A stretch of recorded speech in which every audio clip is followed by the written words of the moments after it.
Hi viewers, welcome to our channel. Present మనతో పాటు దాము బాలాజీ గారు, సీనియర్ జర్నలిస్ట్, వారితో ఒకసారి మాట్లాడుతాం. నమస్కారం నమస్తే. సార్. ఒక పక్క అమెరికా అండ్ ఇజ్రాయెల్ భీకరమైన దాడులు ఇరాన్ మీద చేస్తుంటే, ఇంకో పక్క ఇప్పుడు పాకిస్తాన్ కూడా ఇరాన్ మీద దాడులు చేయడం మొదలు పెట్టిందని చెప్తున్నారు సార్. సో అక్కడ అతలాకుతలం అయిపోతుంది ఇరాన్ అని కూడా తెలుస్తుంది. ఎందుకు పాకిస్తాన్ మధ్యలో దూరింది వార్లో? మరి ఏం కారణం? ఇప్పుడు ఇరాన్ కూడా పాకిస్తాన్ మీద యుద్ధం చేసే అవకాశాలు ఏమన్నా ఉన్నాయా? ప్రధాన కారణం ఏంటి సార్ పాకిస్తాన్ కూడా దూరడానికి? ఇప్పుడు పాకిస్తాన్ ఇరాన్ మీద అటాక్ చేయబోతుంది అన్న వార్తలు వస్తున్నాయి. ఇది కొంత విచిత్రంగా ఉంది. ఎందుకంటే అక్కడ జరుగుతున్నది ఏంటంటే ఇజ్రాయెల్, అమెరికా ఇరాన్ మీద దాడి చేశాయి. ఇరాన్ దానికి ప్రతీకారంగా రిటాలియేషన్ అటాక్స్ అనేవి అటు ఇజ్రాయెల్ మీద చేస్తుంది, ఇటు మిడిల్ ఈస్ట్ లో ఉండే అమెరికన్ బేసెస్, మిలిటరీ బేసెస్ మీద కూడా అటాక్ చేస్తుంది. ఎయిర్ బేస్లు కావచ్చు, నావల్ బేసెస్ కావచ్చు, వీటి మీద అటాక్ చేస్తుంది. ఈ నేపథ్యంలో పాకిస్తాన్కి నిజానికి వారికి సంబంధం లేదు, ఇండియాకి వారికి సంబంధం లేదు. కానీ ఇప్పుడు ఒక వార్త నిన్నటి నుంచి వైరల్ అవుతుంది. ఏదైందంటే పాకిస్తాన్ ఇరాన్ మీద అటాక్ చేయబోతుందని. ఈ నేపథ్యంలో పాకిస్తాన్ విదేశాంగ శాఖ మంత్రి ఇషాక్ దార్ కూడా ఒక ప్రకటన చేశాడు.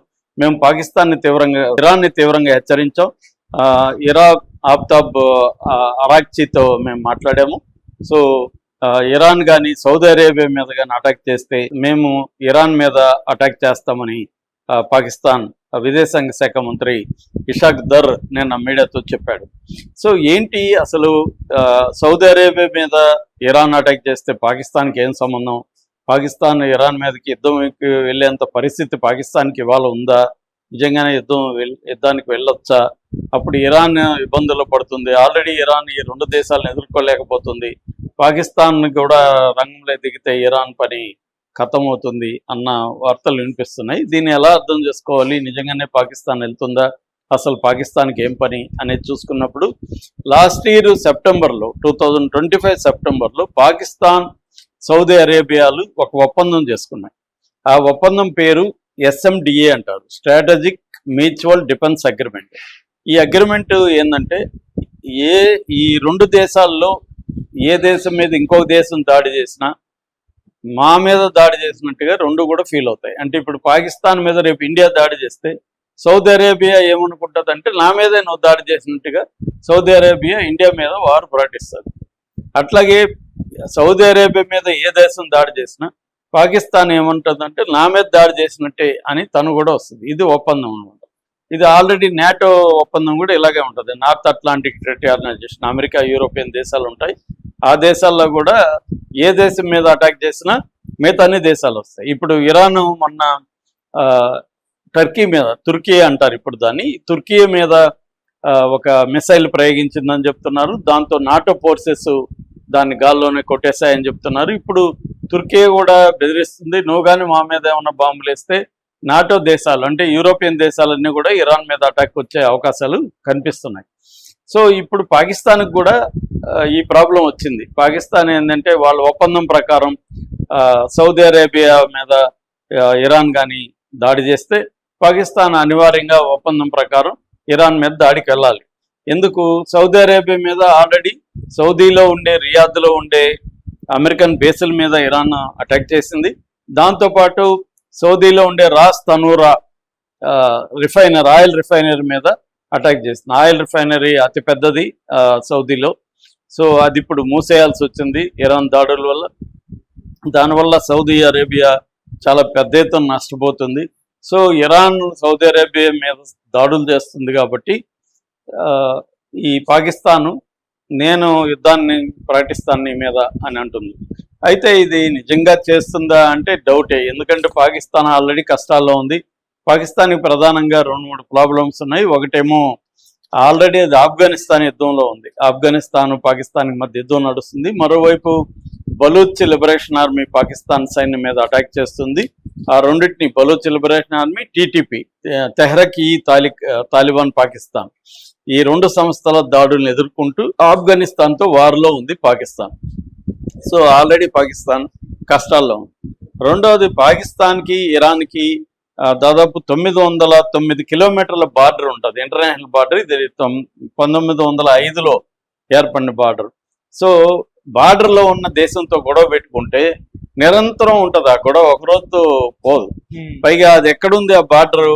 బలూచిస్తాన్ పక్కనే ఉంది.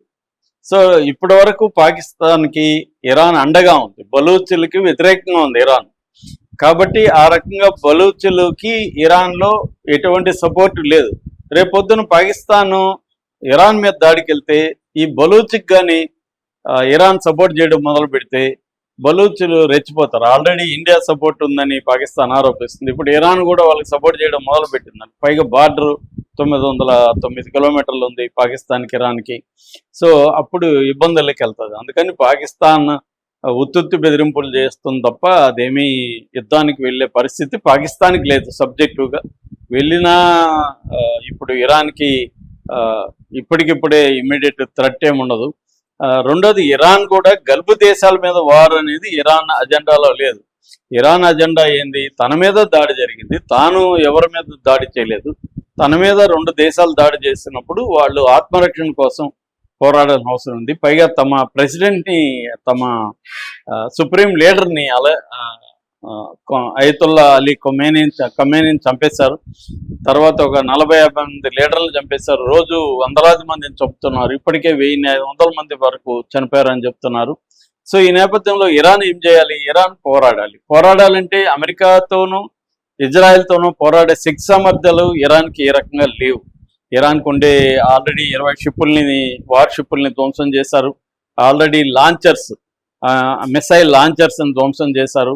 అనేక మిసైల్ పెట్టుకున్న ఫైల్స్ అంటారు, మిసైల్స్ ఉన్న ప్రాంతాలనంతా కూడా మిసైల్ సిటీస్ అంటారు మామూలుగా. వాటి మీద అంతా కూడా బాంబులు వేశాడు. దాదాపు 130 పట్టణాల్లో 24 ప్రావిన్సెస్లో వీళ్ళు బాంబులు వేశారు. సో అందువల్ల పెద్ద నష్టం అయితే ఇప్పటికే జరిగిపోయింది. వాళ్ళ దగ్గర ఇంకా తక్కువ ఉంది, మిసైల్స్ కానీ లాంచర్స్ కానీ, వాళ్ళ ఎయిర్ డిఫెన్స్ సిస్టమ్ సర్వనాశనం అయిపోయింది. అటువంటి బలహీన పరిస్థితుల్లో గల్ఫ్ దేశాలతో కూడా గొడవపడే పరిస్థితుల్లో ఇరాన్ లేదు. కానీ తను పోరాడాలి, యుద్ధంలో ఓడిపోకుండా నిలబడాలి, నాశనం కాకుండా నిలబడాలి అనేది దాని టార్గెట్. ఇది నిలబడాలంటే వార్ని త్వరగా ముగించాలంటే అమెరికా టర్మ్స్లో ముగించలేము. అమెరికా ఏం చేస్తుంది? అసలు యురేనియం నిల్వలు ఉంచుకోవడానికి వీలు లేదని చెప్తుంది. సివిలియన్ పర్పస్కి యురేనియం నిల్వలు వాడుకోవచ్చు. ఇప్పుడు మనకి nuclear technology civil and military రెండింటికి ఉపయోగపడుతుంది. సివిల్కి మనం కూడా వాడుతున్నాం, న్యూక్లియర్ టెక్నాలజీ సివిల్ పర్పస్కి వాడుతున్నాం. సో అది వాడొద్దని చెప్పే హక్కు ఎవరికి లేదు. కానీ అమెరికా అది ప్రెజర్ చేస్తుంది. ఆ ప్రెజర్కి వీళ్ళు తలొగ్గితే ఇంకా అన్ని రకాలుగా ప్రెజర్ చేసుకుంటూ వెళ్తుంది. అందుకని ఇరాన్ నిలబడాలని డిసైడ్ అయింది. నిలబడాలంటే అమెరికా మీద ప్రెజర్ తీసుకురావాలంటే గల్ఫ్ దేశాలని కొంత ఇబ్బంది పెడితే గల్ఫ్ దేశాలు అమెరికా మీద ప్రెజర్ చేస్తాయన్న టాక్టిక్స్తో ఇరాన్ వెళ్తుంది. అది పాకిస్తాన్కి కూడా తెలుసు. కానీ పాకిస్తాన్ ప్రాబ్లం ఏంటి? ఆల్రెడీ డిఫెన్స్ అగ్రిమెంట్ సౌదీ అరేబియాతో ఉంది కాబట్టి సౌదీ అరేబియా మీద ఇరాన్ దాడులు చేస్తే పాకిస్తాన్ నేచురల్గా ఇరాన్ని ఎనిమిగా భావించాల్సి ఉంటుంది. కానీ ఎనిమిగా భావిస్తే పాకిస్తాన్కి నిరంతరం ప్రాబ్లం. రేపు ప్రతిసారి సౌదీ అరేబియా వచ్చి మళ్ళీ పాకిస్తాన్కి హెల్ప్ చేయలేదు. అందువల్ల ఇవన్నీ ఏంటంటే డిప్లొమాటిక్ ప్రెజర్ అని చెప్పొచ్చు. డిప్లొమాటిక్ ప్రెజర్ అనేది పాకిస్తాన్ ఇరాన్ మీద పెడుతుంది. కానీ ఇరాన్కి ఆల్రెడీ భయంకర ప్రెజర్ ఉంది. ఇప్పుడు పాకిస్తాన్ పెట్టే ప్రెజర్ని ఇరాన్ క్యారీ చేసే పరిస్థితిలో ఉండదు. ఇరాన్కి ఒక క్లారిటీ ఉంది, మనం ఈ యుద్ధంలో నిలబడాలి, తట్టుకోవాలి, సర్వైవ్ కావాలి అనేది ఇరాన్ టార్గెట్. అది ఇప్పటి వరకు చేయగలుగుతుంది. 6వ రోజు యుద్ధం వరకు నిలబడగలిగిందంటే మామూలు విషయం కాదు. అమెరికా అటాక్ని, ఇజ్రాయెల్ అటాక్ని ఎదుర్కొని నిలబడుతుంది. ఇరాన్కి పైగా డైరెక్ట్గా మద్దతు ఇచ్చే ఏ దేశం కూడా లేదు. అంటే యుద్ధంలో సపోర్ట్ చేసే ఏ దేశం లేదు. ఇండైరెక్ట్గా చైనా కొంత సపోర్ట్ చేస్తుంది. తర్వాత మిగతా ప్రాక్సీస్ ఎవరైతే ఉన్నారో, ముఖ్యంగా లెబనాన్లో ఉండే హిజ్బుల్లాస్, తర్వాత యెమెన్లో ఉండే హూతీలు, వీళ్ళు కొంత హెల్ప్ చేస్తున్నారు. కానీ ఆ హెల్ప్ అనేది సరిపోదు. అందువల్ల ఇరాన్ గల్ఫ్ దేశాల్లో ప్రెజర్ చేయడం అనేది ఇరాన్కి ఉన్న టాస్క్. ఆ పని అయితే ఇరాన్ చేస్తుంది. పాకిస్తాన్ ఇరాన్ మీద అటాక్ చేసే పరిస్థితి ఇప్పటికిప్పుడు లేదు. మరీ సీరియస్గా ఇరాన్ కానీ సౌదీ అరేబియా మీద దాడులు చేస్తే అప్పుడు పాకిస్తాన్ కూడా చేయాల్సిన అవసరం ఏర్పడుతుంది. అంతవరకు పాకిస్తాన్ ఇరాన్ జోలికి వెళ్లకుండా ఉండే పరిస్థితి ఉంది. రెండోది ఏంటంటే పాకిస్తాన్లో దాదాపు 4 కోట్ల మంది షియాలు ఉన్నారు. ఈ షియాలంతా కూడా ఇరాన్ని సపోర్ట్ చేస్తారు. రేపొద్దున ఇరాన్ మీదకి పాకిస్తాన్ దాడి జరిగితే ఈ 4 కోట్ల షియాలు పాకిస్తాన్లో అంతర్యుద్ధాన్ని తీసుకొస్తారు. ఆల్రెడీ మనం చూసాం, ఇప్పుడు ఖమేనీని చంపేయడం వల్ల పాకిస్తాన్లో అల్లర్లు చెలరేగాయి. పాకిస్తాన్లో ఉండే అమెరికన్ కాన్సులేట్ల మీద దాడికి షియాలు ప్రయత్నించారు. ఆ క్రమంలో 35 మంది షియాలు చనిపోయారు పాకిస్తాన్లో. సో ఆల్రెడీ పాకిస్తాన్లో రకరకాల క్రైసిస్ ఉన్నప్పుడు ఈ 4 కోట్ల మంది షియాలని కూడా ఎనిమీస్గా చేసుకుంటే పాకిస్తాన్కి చాలా పెద్ద తలనొప్పిగా మారిపోతుంది. అందువల్ల ఇంటర్నల్గా కారణాలు కావచ్చు, ఎక్స్టర్నల్ పరిస్థితులు కావచ్చు, ఇవన్నీ బేరీజ్ వేసుకొని పాకిస్తాను ఇరాన్ మీదకి యుద్ధానికి వెళ్ళదనే చాలా మంది అనుకుంటున్నారు. Okay sir, thank you so much.